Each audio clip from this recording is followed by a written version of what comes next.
नमस्ते. आज आमच्या जनसत्ता मराठी न्यूजमध्ये तुमचं सहर्ष स्वागत आहे.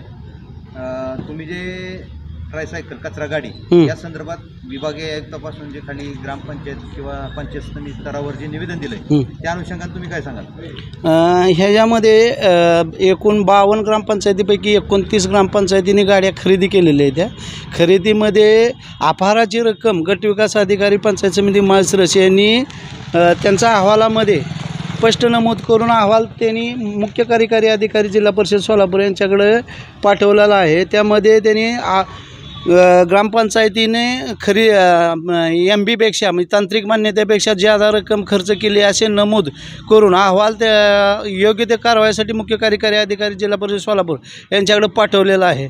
परंतु अद्याप तेथील प्रशासकीय अधिकारी यांनी त्यांच्यावर कारवाई केली नाही. ह्यामध्ये 29 पैकी 18 ग्रामपंचायतीचे सरपंच आणि ग्रामसेवक यांनी मिळून एक ट्रायसिकल गाडी खरेदी केली आहे. मूळ गाडीची किंमत आहे 1,59,000 रुपये. तशी गाडी बांगार्डे ग्रामपंचायतीने खरेदी केली आहे. परंतु उर्वरित ग्रामपंचायतीने ही गाडी 2,65,000 रुपयाला खरेदी दाखवली आहे. वरची रक्कम ही संपूर्ण अपार असे गटविकास अधिकाऱ्यांनी त्यांच्या अहवालात नमूद केलेले आहे आणि तो अहवाल त्यांनी मुख्य कार्यकारी अधिकारी जिल्हा परिषद सोलापूर यांच्याकडे पाठवलेला आहे.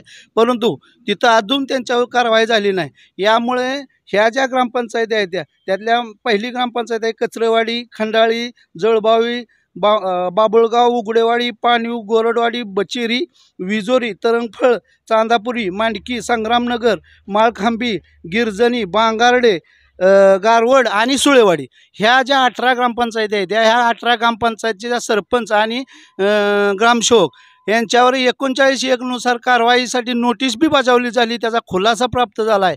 परंतु पुढची कारवाई आहे ती जाणून बुजून केली जात नाही.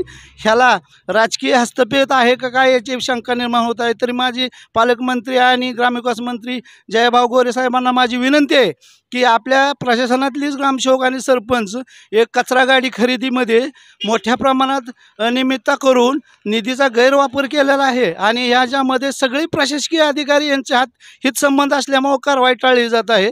वस्तुस्थिती अशी आहे की अपराची रक्कमसुद्धा निश्चित केलेली आहे. फक्त कारवाई प्रस्तावित आहे. अशा असताना सुद्धा कारवाई होत नाही. त्यामुळे नावेला जाऊ 15/12/2025 रोजी मी विभागीय आयुक्त यांच्या कार्यालयासमोर आत्मदहनाचा इशारा दिला आहे आणि त्यापर्यंत जर कारवाई नाही झाली तर मी त्या दिवशी आत्मदहन करणार आहे.